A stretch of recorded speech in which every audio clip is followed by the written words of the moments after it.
Presenting to you, ladies and gentlemen, Aristotle's The Poetics. Although this is like the basic book on the literary criticism, because later on this whole field of literary criticism stemmed out from this very book. Yet I'm sure that most of the students and candidates haven't read this book. और अगर आपने previously ये किताब नहीं पढ़ी तो ये video आपकी इस बारे में मदद करेगी। अलबत्ते आपको ये पूरी देखनी पड़ेगी। आई एम श्योर दैट कि आपके सारे जो कॉन्सेप्ट्स हैं वो क्लियर हो जाएंगे। We will be starting with the great Greek philosopher himself, I mean Aristotle. Aristotle spent much of his life in Greece and in Athens, which was the capital of Greece in those days, and he studied with Plato at Plato's Academy in Athens, where he later established his own academy called the Lyceum or Lyceum. Aristotle was no doubt a great genius. He wrote almost on every topic. It is believed that Aristotle wrote almost 150 plus treatises on subjects ranging from aesthetics, politics, ethics, natural philosophy, natural sciences, which included physics, biology and chemistry and whatnot. But unfortunately, less than 50 of Aristotle's treatises persisted into us, I mean in the 21st century, and the rest of his books lost in the lap of history. That's a great loss indeed. And like many other disciplines, he is believed to be the founder of literary criticism too. And you should remember this important fact about Aristotle, that he was a student to Plato and he was a teacher to Alexander the Great. Dante, the great Italian poet and the author of the Divina Commedia, called him the master of those who know. Dante के ख्याल में Aristotle उन लोगों में से था जो कुछ जानते हैं. And Aristotle's teacher, I mean Plato, referred to him once as the mind. मतलब ये एक दिमाग है जो साफ सुथरा है और भरा हुआ है. And that you should remember his dates of births and date of death. That is 384 BC to 322 BC. Okay, ये ऐसा कुछ आ सकता है पेपर में. And there are, ladies and gentlemen, a couple of reasons why Aristotle wrote this Poetics, and he defended poetry, and that was essential in those days. It was a kind of reaction to the Plato's book Republic, in which he attacked poetry and he threw the poets out of his republic, I mean out of his utopia. And the Poetics was a kind of answer to those attacks. He defended poetry. For example, Plato blamed and he considered poetry an imitation or a mere mimicry or the servile copy of nature. And he wrote twice removed from reality. This was his term, twice removed from reality. Aristotle defended it. Aristotle stated that although it is a copy, no doubt, but sometimes this copy is more beautiful than the reality itself. And Aristotle compared poetry to music. Now, before we turn to the book and talk about the different things that Aristotle discussed in his Poetics, I want to make you understand some of the basic terms that Aristotle used in the Poetics. Okay, पहली term है जी माइमसिस, जिसका मतलब है imitation और representation, यानी चीज़ों को imitate करना, चीज़ों की नकल पैदा करना, जो कि प्लेटो ने कहा था शायरी यही है. दूसरे नंबर पे है जी कैथारसिस. अच्छा, कैथारसिस को ध्यान से समझ लें आप लोग. इन शॉर्ट आप ये समझ लें कि इंसानी रूह को पाक करना है, ये है कैथारसिस. और ट्रेजेडी और शायरी का यही मकसद है, इंसान की रूह को पाक करना, उसे खूबसूरत एहसास देना. उसके बाद जी पेरिपिटिया है, जिसका मतलब है रिवर्सल, यानी बैक टाइम की तरफ जाना. उसके बाद जी एनाग्नोसिस है, आइडेंटिफिकेशन, यानी गलत काम को आइडेंटिफाई कर देना. देन दिस इज हेमाशिया, मिसकैलकुलेशन. हेमाशिया भी ध्यान से समझ लें, यानी ट्रेजेडी का जो हीरो है उसका जो मिसकैलकुलेशन है या उसकी पर्सनैलिटी का ड्रॉबैक जो है, एक्चुअली वही हेमाशिया है. देन देर इज दिस मीथोस, जो कि प्लॉट के लिए, मतलब मॉडर्न हम उसको प्लॉट कहते हैं, एरिस्टोटल के दौर में उसको मीथोस कहा जाता था. उसके बाद ईथोस है जो कैरेक्टर है. उसके बाद डायनोया है, थीम को कहते हैं. लेक्सिस डिक्शन आप सब जानते हैं. मिलोस मेलोडी को, एंड ऑप्सिस स्पेक्टिकल को. So these are the different terms that Aristotle used, but we will be using the modern terms like spectacle, melody, diction, scene, character, plot, miscalculation, etc. Okay, चलें जी, अब बात करते हैं हम poetics पे. This is a short book. आपको याद रहना चाहिए कि ये एक छोटी सी किताब है जिसमें 26 चैप्टर्स हैं और 46 पेजेस हैं. एक पब्लिशिंग कंपनी जिसने छापी थी उसके मुताबिक, और इसके 6 हिस्से हैं. सो अब हम बात करते हैं कि वो 6 पार्ट्स कौन कौन से हैं. The first part comprises from chapter 1 to 5, in which Aristotle makes an introduction and remarks on poetry, what is poetry, and defines it and classifies it into different things. Part 2 comprises from chapter 6 to 19, in which he talks all about tragedy, and by tragedy actually it means poetry. You should remember this. Part 3 comprises from chapter 20 to 22, in which he talks about the poetic diction, and part 4 comprises of chapter 23, in which he talks about the narrative poetry and tragedy, and makes a comparison in the next 2 chapters, chapter 24 and 26 in part 5, and he makes a comparison between epic and tragedy. Part 6 comprises of one chapter 25, in which he discusses on the objections and answers to them. ले जी, this is how Aristotle defines tragedy. और मैं आपको पहले भी बता चुका हूँ, and I'm telling you again that by tragedy Aristotle meant poetry. तो आप ये समझ लें कि tragedy poetry ही है. Tragedy is the imitation of an action that is serious. Tragedy एक नकल है एक अमल की, एक एक्शन की जो कि सीरियस है. यहाँ आपको याद रहना चाहिए कि एरिस्टोटल के ज़माने में कॉमेडी नहीं लिखी जाती थी, तो इसलिए सिर्फ ट्रेजेडी ही थी और वो सीरियस ही हुआ करती थी. कंप्लीट यानी ये अपने आप में मुकम्मल होनी चाहिए, and of a certain magnitude, और इसका एक मुकम्मल एक खास मैग्नीट्यूड होना चाहिए.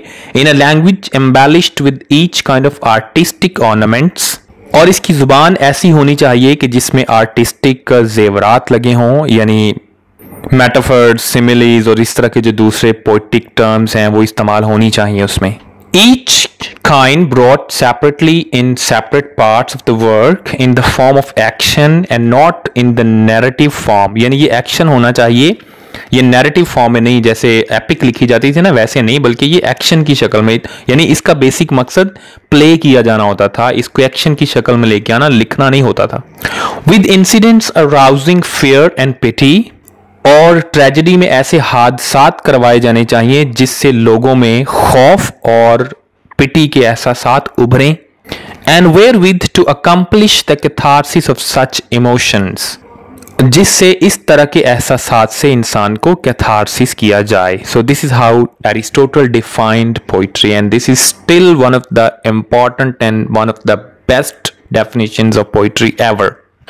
ले जी, ट्रेजेडी की तारीफ करने के बाद और उसकी नेचर और उसके फंक्शंस बताने के बाद एरिस्टोटल आते हैं ट्रेजेडी की फॉर्मेटिव पार्ट्स के बारे में. और एरिस्टोटल के मुताबिक इसकी फॉर्मेटिव जो पार्ट्स हैं, जो फॉर्मेटिव एलिमेंट्स हैं, वो 6 हैं.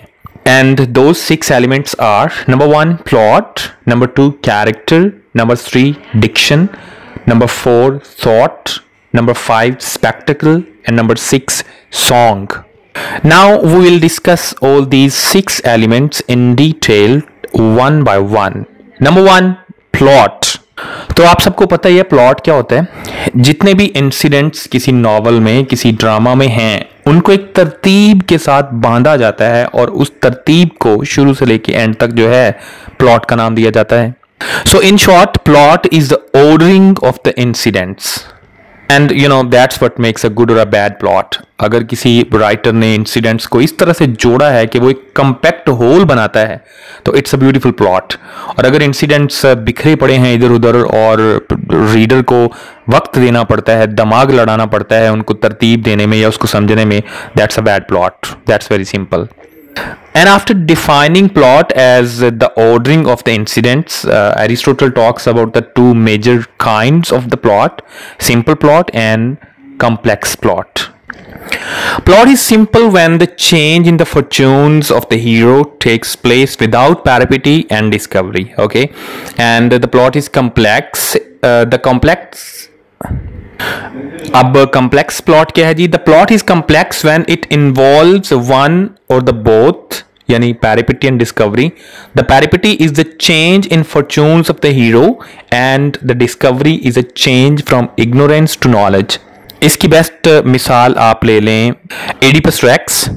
अब उस बेचारे को नहीं पता होता कि वो अपनी ही माँ के साथ आजकल उसको बीवी बना के उसके साथ सो रहा है और उससे बच्चे पैदा कर रहे हैं, लेकिन एक वक्त आता है कि जब वो इग्नोरेंस से नॉलेज की तरफ आता है, यानी वो चेंज आता है, वो रिवर्सल आता है और उसके बाद उसकी वो तमाम बदकिस्मती और वो उसका जो है शुरू हो जाता है।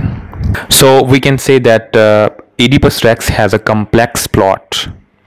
After defining a plot and talking about the two major kinds of plot, Aristotle tells us about the characteristics of a plot. यानी अच्छे plot की कौन कौन सी qualities या characteristics हैं. What makes a good plot and what makes a bad plot. Let's see what he says. Plot should be whole, यानी इसे अपने आप में मुकम्मल होना चाहिए, इसमें कोई सुकम नहीं होना चाहिए, यानी ये अपने आप में इतना भरपूर हो कि आपको बाद में कोई वजाहत ना देनी पड़े। आप अंदाज़ा लगा सकते हैं कि ये जो प्रोलॉग एंड एपीलॉग लिखना ये बाद की टर्म्स हैं, उससे पहले ऐसा नहीं था। So a plot was everything in itself. Number 2 पे वो कहता है जी it should have a magnitude, यानी इसके एक मैग्नीट्यूड होना चाहिए। ये प्लॉट इतना लंबा नहीं होना चाहिए कि उसको पढ़ते हुए 2 महीने लग जाएं, जैसे कुछ किताबें बहुत लंबी बहुत बड़ी होती हैं। So Aristotle was against that. Okay, इसका एक मखसूस मैग्नीट्यूड होना चाहिए और उससे बड़ा नहीं होना चाहिए उसको। नेक्स्ट वो कहते हैं जी इसमें ऑर्गेनिक यूनिटी होनी चाहिए, यानी प्लॉट में ऑर्गेनिक यूनिटी होनी चाहिए। जितने भी इंसिडेंट्स हैं उनको एक मखसूस तरीके से एक दूसरे के साथ जुड़ा होना चाहिए और गैर ज़रूरी और जो टॉपिक से रिलेटेड नहीं है ऐसी कोई भी कहानी कोई भी किस्सा उस प्लॉट का हिस्सा ना बने। इसकी बेहतरीन मिसाल आपको नॉवल जोसेफ एंड्रूज से मिल सकती है।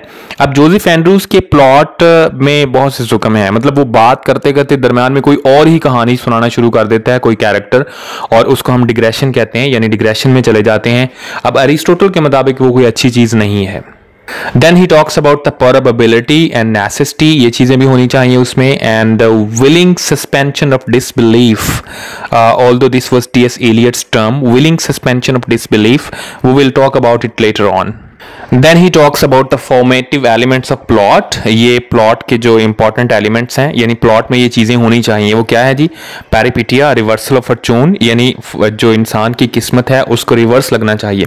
इसकी मिसाल आप साथ साथ देखते जाएं। एडिपस रेक्स में वो बादशाह होता है, रिवर्सल ऑफ फॉर्चून होता है, उसको पता चलता है कि वो अपनी ही मलका और अपनी ही माँ के साथ सो रहा है और वही उसकी बीवी है, सो उसकी किस्मत बदलना शुरू हो गया। एनाग्नोसिस जी, रिकग्निशन और डिस्कवरी ऑफ ट्रूथ, जब एडिपस को पता चलता है कि वो अपनी माँ को बीवी बनाए हुए है और वो उसी बाप का बेटा था जिसको उसने कत्ल किया था।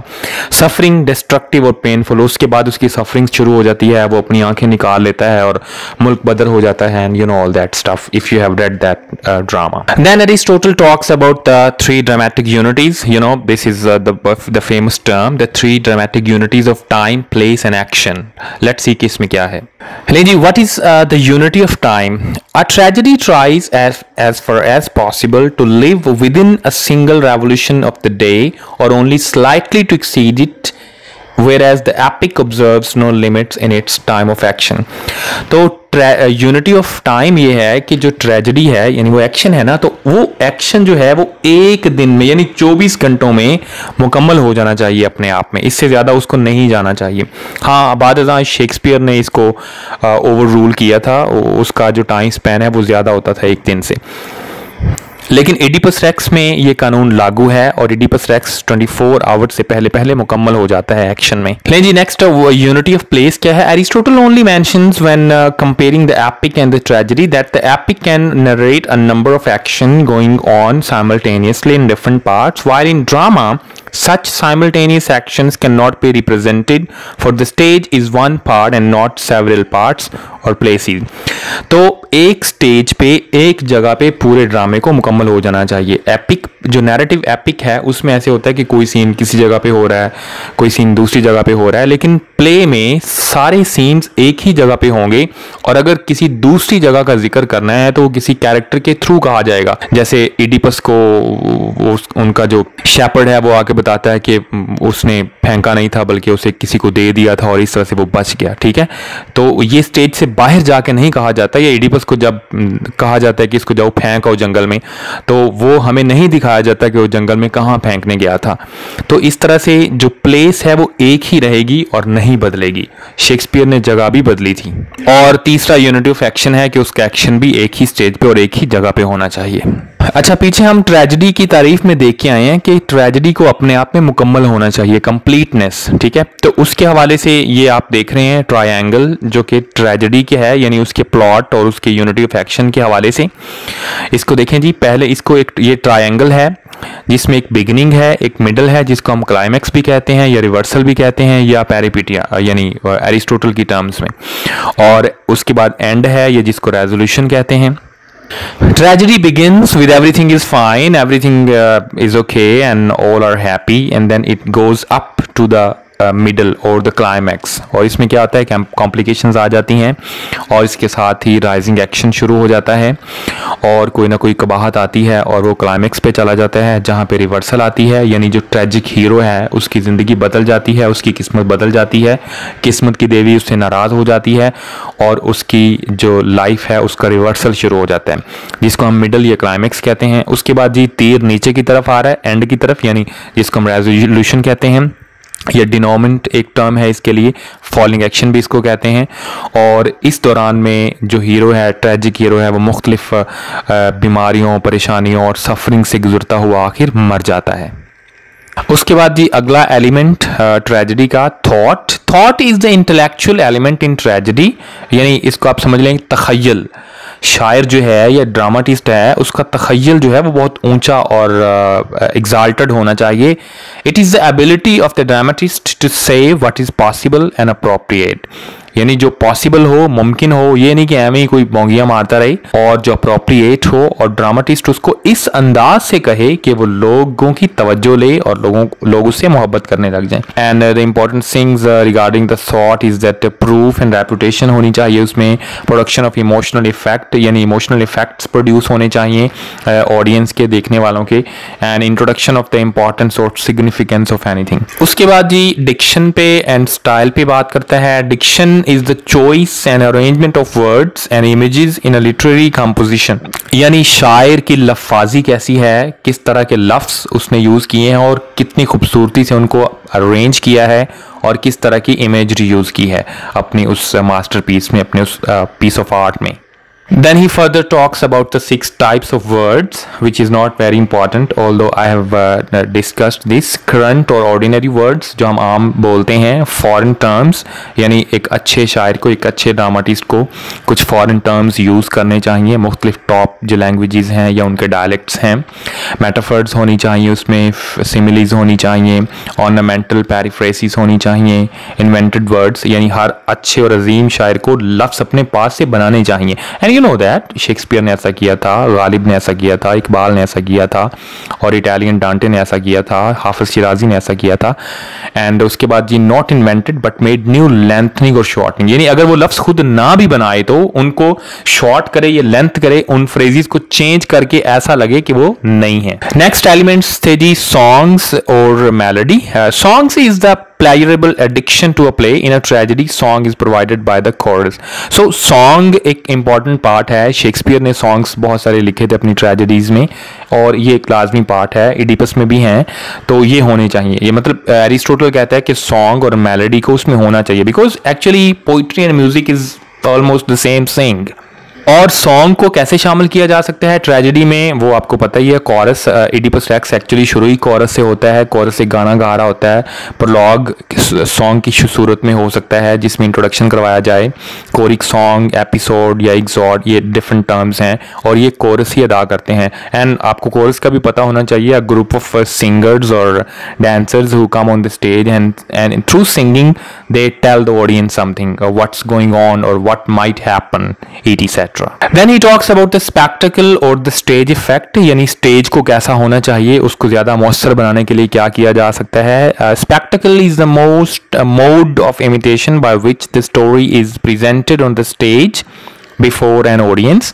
It is a site of disaster and Aristotle calls this can raise fear and pity in the spectator. यानी ट्रेजेडी में डिजास्टर्स लाजमी होनी चाहिए। जब एक बहुत बड़े आदमी को, जैसे इडिपस बादशाह था, जब ऐसे बड़े आदमी की ज़िंदगी में इतनी मुश्किलात और इतनी तबाही आती है और उसको हम स्टेज पे देखते हैं इतने बड़े लेवल के डिजास्टर को, तो जो आम लोग हैं उनको सुकून मिलता है और उस सुकून के ज़रिए से, अलबत्ते वो डर भी रहे होते हैं, बट एक सुकून ख़ास तरह का होता है और इस तरह से उनका कैथारसिस हो जाता है।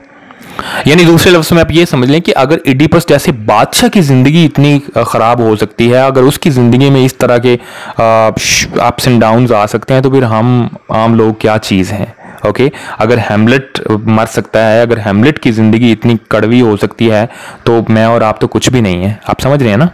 और स्पेक्टेकल को कैसे मौसर ज़्यादा बेहतर बनाया जा सकता है, उसका प्लॉट कॉम्पैक्ट होना चाहिए, कैरेक्टर्स अच्छे होने चाहिए, हमाशिया होना चाहिए, एनाग्नोसिस, ये टर्म्स जो हम पीछे करके आए हैं। And lastly he talks about epic and tragedy. फिर वो इन दोनों में मुवाजना करता है कि एपिक और ट्रेजेडी में ज़्यादा बेहतर क्या है। फिर वो इन सिमिलैरिटीज़ की बात करता है कि ट्रेजेडी और एपिक में क्या क्या चीज़ें कॉमन हैं, मुश्तरक हैं। And poetry is divided into epic और narrative poetry and dramatic poetry on the basis of the manner of imitation. यानी इमिटेशन ही है सारी, उसके अंदाज के तौर पे इसको 2-3 डिफरेंट चीज़ों में तकसीम किया गया है। वो ड्रामेटिक पोइट्री हो सकती है अगर वो ड्रामे की शक्ल में है, यानी अगर उसको परफॉर्म किया गया है। वो एपिक पोइट्री हो सकती है अगर वो लॉन्ग नैरेटिव पोइम है, और वो नैरेटिव पोइट्री हो सकती है अगर वो लॉन्ग पोइम्स हैं। Okay, so epic is the narration of an action in words and tragedy is the dramatic representation of an action. अब ये समझ लें, epic is the narration of an action in words, यानी है वो भी action ही, उसमें भी कोई जंग हो रही है या कोई एक्शन हो रहा है, लेकिन वो प्रोज में है, नरेशन की शक्ल में है। जबकि ट्रेजेडी भी एक एक्शन है लेकिन वो शायरी की शक्ल में है। So this is the difference. And इसमें सिमिलैरिटीज क्या क्या हैं जी। The use of refined diction, दोनों में यानी एपिक में भी और ट्रेजेडी में भी बड़ा आला दर्जे की लफाजी और उसका डिक्शन बहुत बुलंद पाया होता है। ये नहीं है कि कोई भी एरा गैरा आके जनाब वो ट्रेजेडी लिख दे, ये शायरी लिख दे, ऐसा मुमकिन नहीं है। उसके लिए आपकी वोकेबुलरी, आपका तखय्युल बड़ा उम्दा होना चाहिए। Both in tragedy and epic the poet should know the art of telling lies the right way, यानी बेशक वो झूठ ही बोल रहा है, but it should be in such a beautiful way that they should seem more prettier than the truth itself. Okay, both should have the ability of artistic imitation, यानी epic writer को और ट्रेजेडी राइटर को artistic imitation का हुनर आना चाहिए। यानी वो इमिटेट ही कर रहे हैं लेकिन उसमें एक नई शक्ल देनी चाहिए। तो इस हवाले से इस पे बड़ी उम्दा बात की है टी.एस. एलियट ने। और बाय द वे मुझे याद आ गया टी.एस. एलियट से कि ये पोइटिक पढ़ने के बाद आपको क्रिटिक भी पढ़नी चाहिए टी.एस. एलियट की, क्योंकि लिटरेरी क्रिटिसिज्म में वो भी एक मास्टरपीस है और उससे भी ज़रूर कुछ ना कुछ टच करेगा एग्जामिनर। तो द क्रिटिक टी.एस. एलियट की, और अगर आप वो पूरी ना पढ़ सकें तो एटलीस्ट ये 2 उसके जो एसेज हैं ये आपने लाजमी पढ़ने हैं। नंबर 1 पे है the tradition and the individual talent, और दूसरा मेटाफिजिकल पोइट्स, ये आप लाजमी देख लीजिएगा। उसके बाद जी वो बात करता है difference between epic and tragedy. लें जी अब एपिक और ट्रेजेडी में फ़र्क क्या क्या है उस पर बात करते हैं जी। इधर एपिक है और इधर ट्रेजेडी है। एपिक नैरेटिव होती है, यानी वो नरेशन की फॉर्म में होती है, जबकि ट्रेजेडी ड्रामेटिक है, यानी वो एक्शन हो रहा होता है स्टेज के सामने। एपिक लॉन्ग, यानी वो बहुत लंबी होती है, उसमें कोई भी वो unity of time place and action कुछ भी उसके ऊपर अमल नहीं हो रहा होता, वो कई सालों तक मुहित हो सकती है। जबकि tragedy must be confined to a single revolution of the sun, यानी सूरज निकला है तो जब तक वो गुरूब होकर दोबारा निकलेगा उससे पहले पहले ट्रेजेडी का एक्शन मुकम्मल होना चाहिए। और एपिक में यूनिटी ऑफ एक्शन सिर्फ इस बात को ऑब्जर्व किया जाता है कि एक्शन की यूनिटी हो, जबकि ट्रेजेडी में 3 यूनिटीज यानी all 3 unities of time place and action should be observed. And epic में the use of 1 metre heroic couplet, यानी एक ही मीटर में लिखी जाती है, मीटर यानी अंदाज ना शायरी का, एक ही हेरोइक कपलेट की सूरत में लिखी जाएगी, जबकि ट्रेजेडी में वेरियस मीटर्स यूज किए जा सकते हैं, यानी एक से ज़्यादा मीटर्स यूज किए जा सकते हैं जो पोइट को सूट करे कि जिस जगह पे वो उसको कर सकता है। एंड एपिक में all elements of tragedy not song and spectacled 6 elements of tragedy, यानी इसमें पूरे 6 ट्रेजेडी के एलिमेंट्स होने चाहिए, जबकि एपिक में तीन चार एलिमेंट्स हों लेकिन सॉन्ग ना भी हो तो खैर है और स्पेक्टिकल भी ना भी हो तो खैर है। Next Aristotle talks about the rules of tragedy. देखते हैं जी रूल्स क्या है ट्रेजेडी के। It is an imitation of an action, जैसा कि हम बात कर चुके हैं ट्रेजेडी एक इमिटेशन है, एक नकल है एक एक्शन की, यानी ऐसा कहीं कुछ हुआ था। अब देखिए ना इडिपस रेक्स है तो वो एक इमेज इमेजिन किया है पोइट ने, ऐसा कभी कुछ हुआ था शायद सोफोक्लिस से भी कोई कई सदियां पहले, उसने उसको दोबारा इमिटेट किया है, उसको दोबारा रिप्रोड्यूस किया है। बिल्कुल जैसे शेक्सपियर ने बहुत सारे ड्रामे लिखे थे, वो कहानियां कहीं ना कहीं मौजूद थीं लेकिन शेक्सपियर ने उनको एक नए अंदाज से लिखा और उनमें ऐसा रंग भर दिया कि हमें लगता था कि ये तो न्यू है। ठीक है, सो इट्स एन इमिटेशन, ये एक नकल है एक एक्शन की, लेकिन उसमें एक नया रंग भरा है पोइट ने या ड्रामेटिस्ट ने। He should imaginatively visualize the action, यानी उस एक्शन को पहले पोइट को या ड्रामाटिस्ट को बड़ा खूबसूरती से इमेजिन करना चाहिए, उसको विजुलाइज करना चाहिए अपने दिमाग में, उसमें खूबसूरती भरनी चाहिए और फिर उसको लिखना और प्ले करना चाहिए। He should work out the emotions with the very gestures of his dramatic persons. He should begin with the universal form of the plot, adding the names and episodes later. So these are the rules of tragedy. Next he talks about the types of tragedy. Tragedy के types क्या क्या हैं जी? Complex tragedy है, tragedy of suffering है, tragedy of character है, tragedy of spectacles है। ये different forms हैं जो बाद अज़ां शेक्सपियर ने इन सब के ऊपर काम किया था। कम्प्लेक्स ट्रेजेडी क्या है जी? It consists of reversal and recognition of truth, यानी कम्प्लेक्स है उसमें रिवर्सल होती है, पहले बड़ा स्मूथ चल रहा होता है प्लॉट, फिर रिवर्सल आता है, हकीकत का पता चलता है और बात बदल जाती है। ट्रेजेडी ऑफ सफरिंग, जिसमें जो कैरेक्टर है, जो मेन कैरेक्टर है, जो हीरो है ट्रेजेडी का, वो बहुत ज़्यादा सफरिंग से गुजरता है। ट्रेजेडी ऑफ कैरेक्टर है जिसमें सारा जो गुनाह है वो कैरेक्टर का होता है और किस्मत का नहीं होता। आप देखिए ना उसमें सारा इडिपस रेक्स में सारा जो फॉल्ट है वो किस्मत का है, किस्मत ने उसके साथ खेल खेला। He was a nice person, but tragedy of character में कैरेक्टर खुद गलतियां करता है और फिर वो बाद में पछताता है। इसकी मिसाल आप ले लें किंग लियर शेक्सपियर का, ठीक है, तो उसने खुद वो गलती की थी किंग लियर ने कि अपनी तमाम जायदाद बेटियों को दे दी और खुद उनके रहमो कर्म पे हो गया और फिर किस्मत ने भी उसके साथ खेल खेला। लेकिन जो इडिपस रेक्स है this is the tragedy of luck और सफरिंग। ठीक है, ट्रेजेडी ऑफ स्पेक्टिकल है जी, depends upon the sensational effects produced by the actors, the costume designers and other. Okay, this is not that important.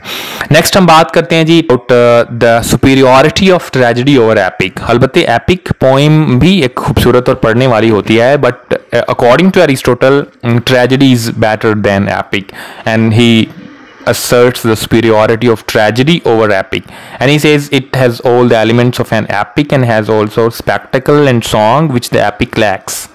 यानी epic poetry, epic poem में जितने elements हैं वो सारे ट्रेजेडी में भी हैं, लेकिन इसके साथ में दो तीन नई चीजें भी हैं जैसे कि स्पेक्टिकल और सॉन्ग, जो कि एपिक में नहीं है और ट्रेजेडी में है, तो इस तरह से ये ज्यादा सुपीरियर हुई ना।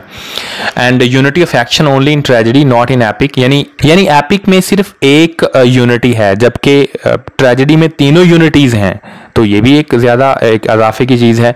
And simply reading the play without performing it is already very important. Tragedy is shorter than is more compact concentrated effect. And lastly he talks about the ideal tragic hero, यानी ideal tragic hero कौन सा होता है? He should not be N utter villain, वो बिल्कुल ही बुरा, बहुत ही भद्दा और बहुत ही विलन यानी बदमाश टाइप का बंदा ना हो, उसमें खूबियां भी होनी चाहिए। हाँ, अलबत्ते एक दो खामियां उसमें हो दैट्स फाइन, तो वो एक आइडियल हीरो है, यानी जिसमें खूबियां ज्यादा हैं और एक दो खामियां हैं जिसकी वजह से रिवर्सल होता है, peripety. You remember that? He should neither be the perfectly good not utterly bad. अब ट्रेजिक हीरो को इतना परफेक्ट भी नहीं होना चाहिए कि वो फरिश्ता ही लगे या वो खुदा ही लगे, तो उसे थोड़ा सा बैड होना चाहिए।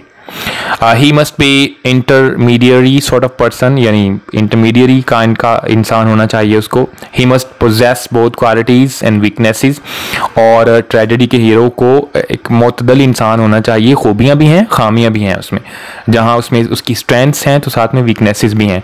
जैसे हैमलेट है, बहुत सारी खूबियां हैं, वो एक नौजवान था, he was very imaginative, he was very loving and kind, लेकिन साथ में उसका जो हेमार्शिया था या जो उसकी ड्रॉबैक था वो ये था कि ही वॉज अनडिसीजिव, उसका फैसला लेना उसके लिए मुश्किल था, ठीक है। इसी तरह से किंग लियर भी बहुत सारी खूबियाँ रखता था, लेकिन एक गलती उसने कर ली अपनी बेटियों को पहचानने में। Okay, so every tragic hero has some drawback. Next, he must be a human being, उसे इंसान होना चाहिए, यानी फरिश्ते को या खुदा को या शैतान को आइडियल हीरो नहीं, ट्रैजिक हीरो नहीं बनाया जा सकता। एंड हेमार्शिया होना चाहिए उसमें, जो मैं बात कर रहा हूँ ट्रैजिक फ्लॉ, यानी उसकी पर्सनैलिटी में एक ऐसा फ्लॉ जिसकी वजह से वो रिवर्सल ऑफ लक होता है और वो बेचारा मर जाता है। So that's it ladies and gentleman, I have tried my best. अब ज़ाहिर है इसको पढ़े हुए भी अरसा हो गया, यूनिवर्सिटी में पढ़ा था और उसके बाद फिर जब 2016 जब मैं अपनी तैयारी कर रहा था तब पढ़ा था, और इसको अब थोड़ा सा देखा है मैंने, तो अगर कुछ रह गया हो तो उसके लिए I am sorry, but I have tried के उसमें जो तमाम इंपॉर्टेंट चीज़ें हैं वो कवर हो जाएं। अगर आप किताब नहीं पढ़ सकते तो इसको आप देख लें, that will be, I think that will suffice. See you next time.